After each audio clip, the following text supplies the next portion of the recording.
IT class 10 और उसमें हम लोग आगे चलते हैं यूनिट 3 की तरफ। तो जो क्लास 10 की आईटी है उसमें हमें क्या क्या देखना है, तो पार्ट ए में एम्प्लॉयबिलिटी स्किल देखना है और पार्ट बी में हमें देखना है सब्जेक्ट स्पेसिफिक स्किल। तो अभी हम लोग पार्ट ए कर रहे हैं और पार्ट ए में अभी हमने यूनिट नंबर 1 पूरी कर ली है और यूनिट नंबर 2 पूरी कर ली है। इस वीडियो में हम लोग यूनिट नंबर 3 के पहले 2 चैप्टर्स करेंगे। इसमें भी 4 चैप्टर्स हैं, तो 2 चैप्टर्स हम लोग करेंगे और उसके क्वेश्चंस देखेंगे। ये सब बहुत डिटेल के टॉपिक्स हैं और अगर आप आईटी कंप्यूटर साइंस में अगर आगे बढ़ते हैं, इसको बहुत डिटेल में पढ़ते हैं, तो आपको इन सब के बारे में पढ़ना होगा। पर अभी हम लोग बहुत ही ब्रीफ में इसको देखते हैं कि हमें क्या क्या पढ़ना है। तो सबसे पहले हम लोग देखते हैं अपना चैप्टर नंबर 1। चैप्टर नंबर 1 हमारा ऑपरेटिंग सिस्टम के बारे में। तो बहुत ही बेसिक में हम लोग देखते हैं एग्जामिनेशन पॉइंट ऑफ व्यू से। हमारा चैप्टर 1 हमारा है knowing about operating system OS. तो हमारे पास जो कंप्यूटर होता है उस कंप्यूटर में एक हमारे पास हार्डवेयर होता है और फिर सॉफ्टवेयर होता है, फिर यहाँ पर यूज़र होता है जो हार्डवेयर और सॉफ्टवेयर को यूज़ करता है। तो ये जो सॉफ्टवेयर होता है उस सॉफ्टवेयर में अलग अलग तरह का होता है, पर उसमें सबसे इम्पॉर्टेंट सॉफ्टवेयर होता है वो होता है ओएस, ऑपरेटिंग सिस्टम। ठीक है, तो ये जो सॉफ्टवेयर होता है सिस्टम सॉफ्टवेयर, एप्लीकेशन सॉफ्टवेयर, वैसा बहुत सारी बातें होती है, पर यहाँ पर ये सॉफ्टवेयर होता है सबसे बेसिक और सबसे इम्पॉर्टेंट वो होता है ऑपरेटिंग सिस्टम, जो यूज़र को हेल्प करता है इंटरेक्ट करने के मशीन और सॉफ्टवेयर से, जो बाकी सॉफ्टवेयर्स होते हैं तो यूज़र को हेल्प करते हैं। ये एक ब्रिज जैसा होता है बिटवीन मैन एंड मशीन। तो जो मैन है वो मशीन को यूज़ कर पाता है, तो उसमें जो ब्रिज या लिंक की तरफ काम करता है वो क्या होता है, आपका ऑपरेटिंग सिस्टम। तो व्हाट इज़ ऑपरेटिंग सिस्टम ये भी पूछा गया है। तो यहाँ देखते हैं कि system software that performs all the basic task of a computer system. तो ये जो ऑपरेटिंग सिस्टम होता है, ऑपरेटिंग सिस्टम ये एक सिस्टम सॉफ्टवेयर है, ठीक है, जो बेसिक टास्क परफॉर्म करता है। And interface between the user and the computer hardware resources actually controls the execution of all the tasks that are performed in computer system. तो एक कंप्यूटर सिस्टम में जो भी टास्क परफॉर्म होते हैं वो ऑपरेटिंग सिस्टम परफॉर्म करता है। एग्जाम्पल्स ऑफ ऑपरेटिंग सिस्टम में अलग अलग एग्जाम्पल्स आते हैं। 2 एग्जाम्पल पूछे भी गए थे, तो हम लोग यूनिक्स लिख सकते हैं, लिनक्स लिख सकते हैं, MS डॉस हो सकता है, विंडोज़ हो सकते हैं। तो अलग अलग तरह के एग्जाम्पल्स होते हैं इसमें। तो what is an operating system? तो operating system is a collection of programs that controls and coordinates all the tasks and functions in the computer system. तो ये क्या होता है, एक्चुअली कलेक्शन ऑफ प्रोग्राम्स होता है, कलेक्शन ऑफ प्रोग्राम्स। तो ये प्रोग्राम्स का कलेक्शन होता है जो कंप्यूटर में डिफरेंट टास्क और फंक्शंस करने में मदद करता है। फिर यूज़र इंटरफेस। तो फिर एक अब हम लोग को यूज़र इंटरफेस देखना है। यूज़र इंटरफेस मतलब यूज़र कैसे मशीन के संग कम्युनिकेट करता है या फिर मशीन के संग कैसे काम करता है। तो यहाँ बेसिकली 2 होता है, एक होता है कैरेक्टर यूज़र इंटरफेस और एक होता है GUI, ग्राफिक यूज़र इंटरफेस। इनके बारे में बहुत डिटेल है, पर हम लोग बेसिक में पढ़ते हैं कि यूज़र इंटरफेस होता क्या है। It allows user to easily access the applications and the hardware के संग फंक्शन करने में या फिर हार्डवेयर के साथ वो कम्युनिकेट करने में या फिर काम करने में मदद करता है यूज़र को। A set of commands and menus. तो बेसिकली यूज़र इंटरफेस में सेट ऑफ कमांड्स होते हैं और मेनूज़ होते हैं। अब ये जो CUI होता है, कैरेक्टर यूज़र इंटरफेस, इसमें जब इंटरेक्ट करता है कोई यूज़र मशीन के साथ तो वो कमांड्स को टाइप करता है। तो बहुत सारे कमांड्स होते हैं, तो कमांड्स के ज़रिए वो कंप्यूटर को बताता है कि क्या करना है। तो इन character user interface interacting with the computer system और software by typing commands to perform task. तो कमांड्स को यहाँ पर टाइप किया जाता है कोई भी टास्क को परफॉर्म करने के लिए। Also known as command line interface. ये जो CUI है इसको CLI भी कहा जाता है। CLI का मतलब होता है कमांड लाइन इंटरफेस। उसके बाद जो हमारा सेकेंड आता है वो आता है GUI। ये होता है ग्राफिक यूज़र इंटरफेस। इसमें हम लोग इंटरेक्ट करते हैं कंप्यूटर सिस्टम और software by the use of symbols and Poynting devices. तो सिम्बल्स होते हैं, आइकन्स होते हैं, पॉइंटिंग डिवाइसेस होते हैं, जिससे हम लोग कंप्यूटर को बताते हैं कि हमें क्या करना है। ठीक है, आगे हम लोग बढ़ते हैं। आगे आइकन क्या होता है? तो आइकन एक पिक्चर या ग्राफिक रिप्रेजेंटेशन होता है ऑफ एन एप्लीकेशन और फाइल्स और फोल्डर्स के बारे में भी हमें बेसिक में पढ़ना है चैप्टर नंबर 2 में, पर चैप्टर 1 देख लेते हैं। तो आइकन होता है। फिर टास्क बार क्या होता है? Present at the bottom of the screen. तो ये मान लेते हैं डेस्कटॉप की स्क्रीन है, तो यहाँ पर जो बॉटम में होता है वो हमारा टास्क बार होता है, इसको क्या कहते हैं हम लोग, टास्क बार। तो ये पूरा टास्क बार होता है, फिर इसमें अलग अलग कंपोनेंट्स होते हैं, ठीक है। तो इसमें क्या क्या होता है, टास्क बार में एक स्टार्ट मेनू होता है ना, स्टार्ट मेनू, फिर जो जो प्रोग्राम हमने ओपन किए हैं वो सब यहाँ पर आ जाते हैं, और फिर नोटिफिकेशन एरिया होता है राइट में, राइट साइड में नोटिफिकेशन एरिया भी होता है टास्क बार में। अब हम लोग कुछ क्वेश्चंस करते हैं। एक बात और कि टाइप्स ऑफ ऑपरेटिंग सिस्टम यहाँ पर इम्पॉर्टेंट है। अलग अलग तरह का ऑपरेटिंग सिस्टम होता है, मल्टी यूज़र होता है, मल्टी प्रोसेसिंग होता है, डिस्ट्रीब्यूटेड ऑपरेटिंग सिस्टम होता है, कई तरह के ऑपरेटिंग सिस्टम्स होते हैं, पर मैंने यहाँ पर वो नहीं लिया, बहुत ही बेसिक में हम लोग देख लेंगे, और क्वेश्चन में हम लोग देख लेंगे कि हमें किस तरह के ऑपरेटिंग सिस्टम्स के क्वेश्चन पूछे गए। तो पहला क्वेश्चन हमें पूछा गया है CBSE सैम्पल क्वेश्चन पेपर 2022-23 में। क्वेश्चन हमारे पास क्या है, तो क्वेश्चन है dash operating system enables multiple users, ठीक है। तो किस ऑपरेटिंग सिस्टम में मल्टीपल यूजर्स है ना, इन सब से हमें ध्यान रखना है। Dash operating system enables multiple users to work on the same computer system at different times और साइमल्टेनियसली। तो एक ही कंप्यूटर सिस्टम में अलग अलग यूजर्स डिफरेंट टाइम में या फिर साइमल्टेनियसली बैठ सकते हैं या काम कर सकते हैं, उस ऑपरेटिंग सिस्टम को क्या कहते हैं। पहला ऑप्शन हमारे पास है मल्टी प्रोग्रामिंग, दूसरा हमारे पास है मल्टी प्रोसेसर्स, तीसरा हमारे पास है मल्टी यूज़र, और चौथा हमारे पास है मल्टी टास्किंग। तो मल्टीपल यूज़र है तो मल्टी यूज़र ऑपरेटिंग सिस्टम, तो ऑप्शन नंबर सी हो जाएगा, ठीक है। Multi programming, multi processor, multi tasking, ठीक है। तो यहाँ पर सी हो जाएगा मल्टी यूज़र्स। अगला question CBSE sample question paper 2020-21 में पूछा गया है, और ये 1 मार्क का क्वेश्चन है a dash operating system is a computing environment that reacts to input within a specific period of time. तो एक स्पेसिफिक पीरियड ऑफ टाइम में वो इनपुट लेता है, तो वो कंप्यूटर सिस्टम कौन सा होता है। Option A single user, option B multiple user, option C real time, या ऑप्शन डी मैक। तो ये रियल टाइम ऑपरेटिंग सिस्टम होता है।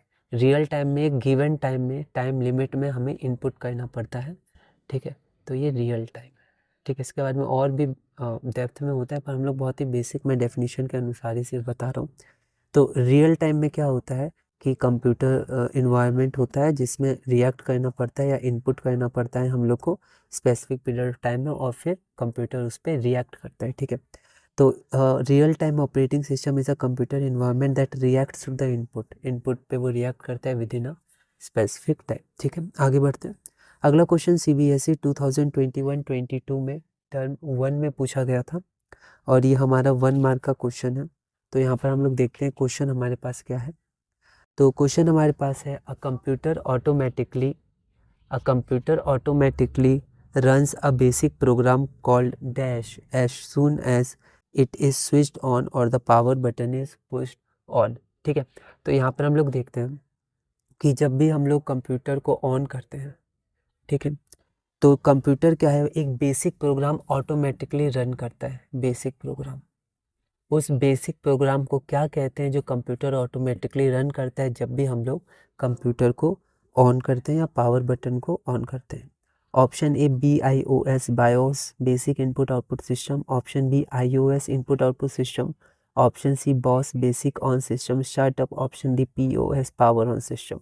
तो कंप्यूटर कौन सा सिस्टम को या फिर कौन सा प्रोग्राम को ऑटोमेटिकली रन करता है, तो उसका नाम होता है BIOS, BIOS basic input output system. उसके बाद 4th नंबर का क्वेश्चन है हमारे पास, dash is a horizontal bar present at the bottom of the window, present at the bottom of the window 7 desktop. तो विंडो 7 का यहाँ पर एग्जांपल है। तो यहाँ पर विंडो 7 में बॉटम में क्या होता है, तो हमने देखा था यहाँ पर टास्क बार होता है, ठीक है। और यहाँ पर ये राइट में नोटिफिकेशन एरिया, स्टार्ट मेनू, फिर ओपन प्रोग्राम, ये सब देखा था हमने।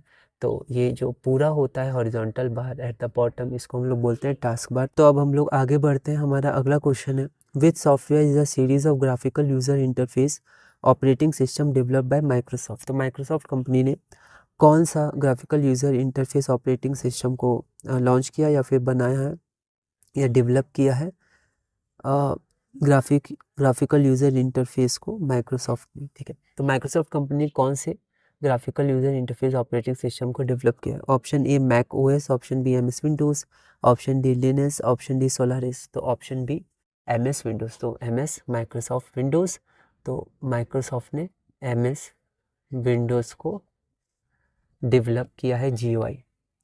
अगला हमारे पास क्वेश्चन है an operating system in which commands can be entered by clicking, double clicking और right clicking a mouse is. तो किस ऑपरेटिंग सिस्टम में कमांड्स को हम लोग क्लिक करके एंटर कर सकते हैं पॉइंटिंग डिवाइस? तो ये ऑप्शन है GUI based, option B CUI based, option C TUI based, option D AI based. तो GUI बेस्ड हो जाएगा, जिसमें हम लोग माउस का प्रयोग करते हैं, फाइल्स होते हैं, फोल्डर्स होते हैं, आइकन्स होते हैं। 7 है which one of the following is an example of operating system? CBSE sample question paper 2021-22 term 1 में 1 मार्क का पूछा गया था कि हमारे पास 4 ऑप्शन दिया, हमें बताना है इनमें से कौन सा ऑपरेटिंग सिस्टम का एग्जाम्पल्स है। तो एक बार मैं ऑप्शन पढ़ता हूँ। पहला माइक्रोसॉफ्ट वर्ड, दूसरा माइक्रोसॉफ्ट विंडोज़, तीसरा माइक्रोसॉफ्ट एक्सेल या चौथा माइक्रोसॉफ्ट एक्सेस। तो जो ऑपरेटिंग सिस्टम है वो है Microsoft Windows, MS Windows, option number B. अब हम लोग आगे बढ़ते हैं। आगे हमारे पास अगला क्वेश्चन है कि क्वेश्चन 7 तक ये रहा, क्वेश्चन नंबर 8 से कंटिन्यू करते हैं। Dash is a type of operating system that runs on a set of computer that are interconnected by a network. तो एक सेट ऑफ कंप्यूटर्स होते हैं और ये 2023 कंपार्टमेंट का क्वेश्चन है। हमारे पास सेट ऑफ कंप्यूटर्स हैं और ये जो हैं वो इंटरकनेक्टेड है किससे? किसी एक नेटवर्क से। तो किसी नेटवर्क से एक सेट ऑफ कंप्यूटर्स इंटरकनेक्टेड है, तो इस तरह के हम लोग ऑपरेटिंग सिस्टम को क्या कहते हैं जब बहुत सारे कंप्यूटर्स इंटरकनेक्टेड एक नेटवर्क पे और वो काम करते हैं? Option A multi user, option B DOS, option C single, option D distributed. तो इसको हम लोग बोलते हैं डिस्ट्रीब्यूटेड ऑपरेटिंग सिस्टम। तो distributed operating system is a type of operating system that runs on a set of computers that are interconnected by a network. उसके बाद हम लोग आगे चलते हैं। आगे हमारे पास क्वेश्चन नंबर 9 है, what is an operating system, give 2 examples. तो थ्योरी बेस्ड क्वेश्चन है, 2023 कंपार्टमेंट में 2 मार्क्स का पूछा गया था। तो operating system is a collection of programs that controls and coordinates all the tasks and functions in a computer system. तो operating system क्या होता है? कलेक्शन ऑफ प्रोग्राम्स होता है जो कंट्रोल और कोऑर्डिनेट करता है सारे टास्क और फंक्शंस को इन अ कंप्यूटर सिस्टम। आगे हम लोग चलते हैं। It acts as a bridge between man and machine. तो मैन और मशीन के बीच में ये ब्रिज की तरह काम करता है। 2 examples of operating system. Operating system के 2 एग्जांपल्स कौन कौन से हो गए? यूनिक्स हो गया, MS DOS हो गया, MS विंडोज़ हो गया। आप लिनक्स लिख सकते हैं, मैंने 2 लिखे हैं।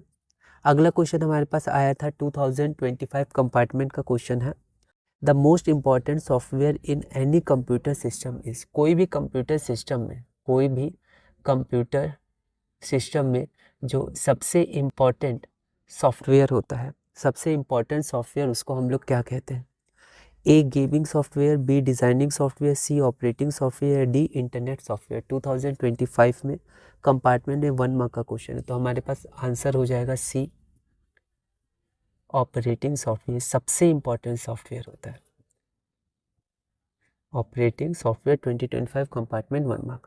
तो ये 10 क्वेश्चंस हमारे पास रहे। अब हम लोग चलते हैं अपने चैप्टर नंबर 2 में, परफॉर्मिंग बेसिक फाइल ऑपरेशंस। उसको भी बहुत ही शॉर्ट में हम लोग देखेंगे और फिर हम लोग इस वीडियो में इतनी रखेंगे। अगली वीडियो में चैप्टर 3 और 4 करेंगे। रेडी? तो अब हमारे पास चैप्टर नंबर 2 है। चैप्टर नंबर 2 हमारे पास है performing basic file operations.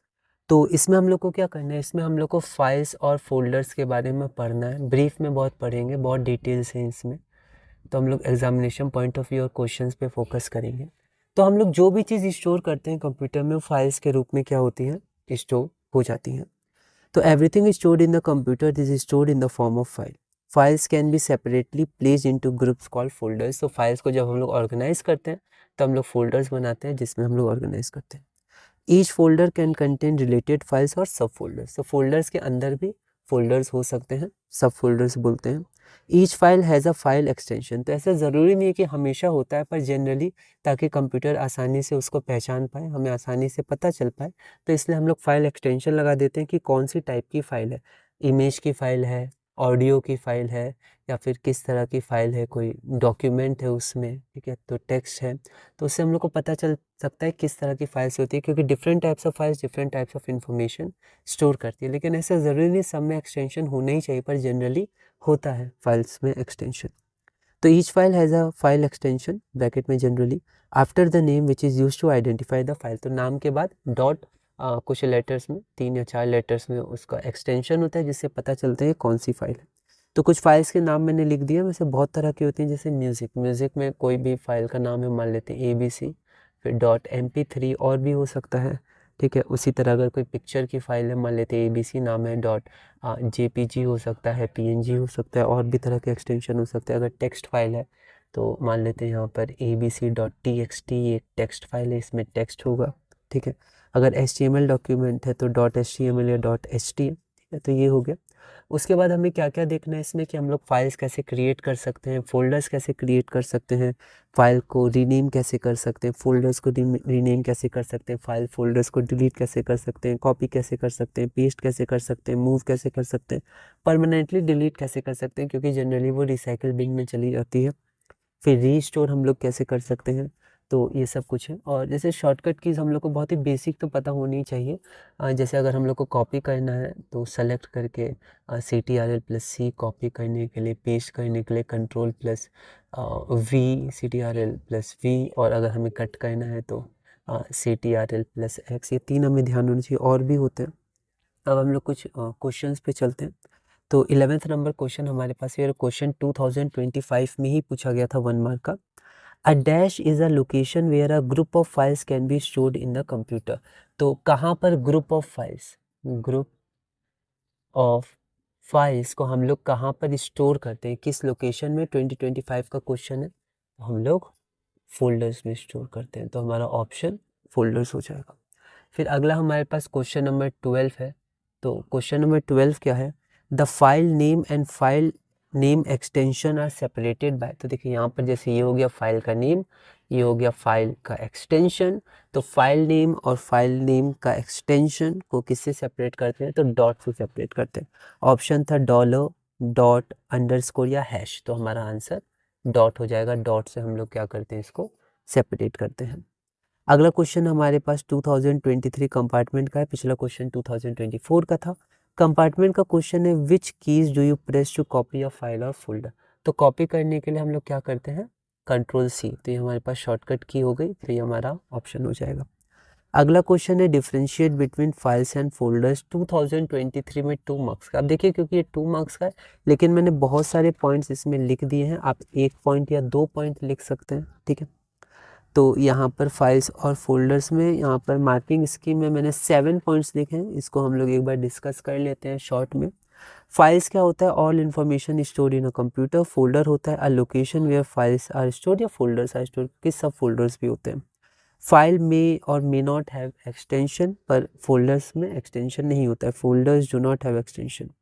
Different types of file store different types of information. A folder can contain any type of files और फोल्डर्स, किसी भी तरह के फाइल्स और फोल्डर्स को कंटेन कर सकता है, और अलग अलग फाइल्स में अलग अलग फोल्डर, अलग अलग टाइप ऑफ फाइल्स में अलग अलग इंफॉर्मेशन होती है। उसके बाद एक फाइल में दूसरी फाइल नहीं हो सकती, एक फाइल में दूसरी फाइल नहीं हो सकती, लेकिन एक फोल्डर में दूसरे फोल्डर जनरली होते हैं, सब फोल्डर्स होते हैं। A file is a collection of text, images, videos, etc. And a folder is a collection of text, images, video files, है ना। फोल्डर फाइल्स में होते हैं, मतलब फोल्डर्स में फाइल्स होते हैं। File tech space in computer memory, ये थोड़ा ध्यान रखना है, MS में लिखा हुआ था मार्किंग स्कीम में। जो फाइल्स हैं वो स्पेस लेते हैं कंप्यूटर मेमोरी, लेकिन फोल्डर्स स्पेस नहीं लेते हैं। Folders do not tech space, folders do not tech space in computer memory, तो वो कंप्यूटर मेमोरी में स्पेस नहीं। रेडी। तो file tech space in computer memory, जो फाइल होते हैं वो स्पेस लेते हैं, लेकिन फोल्डर क्या होते हैं, वो कंप्यूटर मेमोरी में स्पेस नहीं लेते हैं। Folders do not tech space in computer memory. फिर लास्ट में एग्जांपल इसमें दिया हुआ है, जैसे abc.txt, abc.jpg या abc.mp4। उसी प्रकार एग्जांपल्स फोल्डर्स के कोई भी नाम हो सकते हैं, ABC सिर्फ नाम हो सकते हैं, सब्जेक्ट्स हो सकते हैं, फोटोज़ हो सकते हैं। अगला हमारे पास क्वेश्चन नंबर 15 है, वैसे ये कनेक्टेड नहीं है इससे पर फिर भी मैंने लिख दिया। Dash is a global system of interconnected computer networks. हम लोग इसको आगे के चैप्टर में देखेंगे कि global system of interconnected computer networks, तो कंप्यूटर नेटवर्क जो ग्लोबली पूरी दुनिया में, ठीक है, तो ग्लोबली जो कनेक्ट होते हैं कंप्यूटर नेटवर्क्स, ठीक है। तो dash is a global system of interconnected computer networks, तो कंप्यूटर नेटवर्क्स जो इंटरकनेक्टेड होते हैं, कंप्यूटर नेटवर्क जो इंटरकनेक्टेड होते हैं उसको क्या बोलते हैं, तो उसको हम लोग इंटरनेट बोलते हैं, इंटरनेट, ये आंसर हो जाएगा। ये 2022 कंपार्टमेंट में आया था। तो इसी के साथ हमने अपना चैप्टर नंबर 2 को बहुत ही बेसिक में, बहुत ही शॉर्ट में देखा एग्जामिनेशन पॉइंट ऑफ व्यू से, क्वेश्चंस पे ज़्यादा फोकस की। अब हम लोग चैप्टर नंबर 3 में चलेंगे अगली वीडियो में। हमारा चैप्टर नंबर 3 है कंप्यूटर केयर एंड मेंटेनेंस, उसमें भी हम लोग देखेंगे क्वेश्चंस, बहुत ही ब्रीफ में पढ़ेंगे। फिर चैप्टर 4 पे चलेंगे और इसी तरह हम लोग अपना यूनिट नंबर 3 पूरा करेंगे। हम लोग शुरू करते हैं यूनिट नंबर 3 जो कि है ICT स्किल्स। चैप्टर 1 में हमारे पास है knowledge about operating system, introduction to operating system. Operating system क्या होता है इसको मैंने यहाँ पर थ्योरी में लिख दिया है, आप अपनी तरह से इसको मॉडिफाई कर सकते हैं। उसके बाद हमारे पास है यूज़र इंटरफेस। यूज़र इंटरफेस क्या होता है, वो अलाउ करता है यूज़र को to easily access the applications and the hardwares. ये सेट ऑफ कमांड्स और मेनूज़ होता है। एक कैरेक्टर यूज़र इंटरफेस होता है जिसमें हम लोग कमांड को टाइप करते हैं, और ग्राफिकल यूज़र इंटरफेस में हम लोग माउस के द्वारा क्लिक करते हैं। फाइल्स, फोल्डर्स होते हैं, फाइल्स होती हैं और आइकन्स होते हैं, ठीक है, सिम्बल्स वगैरह होते हैं। कैरेक्टर यूज़र इंटरफेस को हम लोग कमांड लाइन इंटरफेस या CLI भी कहते हैं। आइकन क्या होता है, तो आइकन इज़ अ पिक्चर और graphic representation of an application और अ फाइल।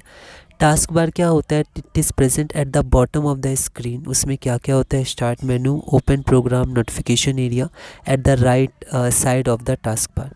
यहाँ पर कुछ क्वेश्चंस हैं, different types of operating system होती है, तो वो मैंने अलग से नहीं लिखा है, आप उसको देख सकते हैं। बस क्वेश्चंस में कुछ कुछ जो है तो वही मैंने लिख दिया है।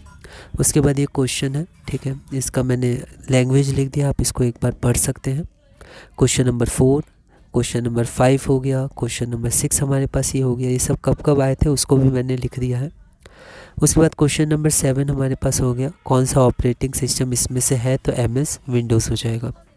उसके बाद यहाँ पर फिर से कुछ क्वेश्चंस हैं, ऑपरेटिंग सिस्टम क्या है, कुछ थ्योरी क्वेश्चंस भी इसमें आते हैं। तो operating system acts as a bridge between man and machine, और एग्जांपल्स, 2 एग्जांपल पूछे गए थे, हमने 2 लिखे हैं, आप कोई और भी लिख सकते थे। 2025 कंपार्टमेंट में ये क्वेश्चन पूछा गया था, सबसे इंपॉर्टेंट सॉफ्टवेयर किसी भी कंप्यूटर में ऑपरेटिंग सॉफ्टवेयर होता है। उसके बाद चैप्टर 2 हमारे पास है, इसमें फाइल और फोल्डर्स के बारे में पढ़ना है। जो भी चीज़ हम लोग कंप्यूटर में स्टोर करते हैं वो फाइल के फॉर्म में स्टोर होती है, और फोल्डर्स को हम लोग डायरेक्टरीज भी कहते हैं, जिसमें अलग अलग फाइल्स को हम लोग प्रॉपर्ली अरेंज और ऑर्गेनाइज करते हैं। उसके बाद फाइल और फाइल एक्सटेंशन, ज़रूरी नहीं हर फाइल में एक्सटेंशन हो, पर जनरली सब में होती है, क्योंकि वो ईज़िली हम लोग को आइडेंटिफाई करने में मदद करती है उसमें क्या है, ठीक है, पर ऐसा ज़रूरी नहीं है, पर फिर भी जनरली होता है।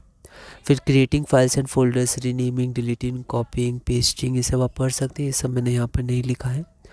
उसके बाद हमारे पास है शॉर्टकट, उसको हमें ध्यान रखना है, कॉपिंग फाइल या फोल्डर, Ctrl+C, Ctrl+V और Ctrl+X। उसके बाद ये कुछ क्वेश्चन है, इसी साल आया था 2025 में। और उसके बाद 2024 का ये क्वेश्चन है, 2023 कंपार्टमेंट का है। तो यहाँ पर लैंग्वेज है, इसको आप देख सकते हैं, ठीक है, मैंने सारे लिख दिए, इसमें से आप 1 या 2 डिफरेंस लिख सकते हैं। ये 2 मार्क्स का है फाइल्स और फोल्डर्स के बीच, लेकिन मार्किंग स्कीम में जो जो डिफरेंसेस थे वो मैंने बिल्कुल वैसे ही यहाँ पर कॉपी डाउन कर लिया है, ठीक है।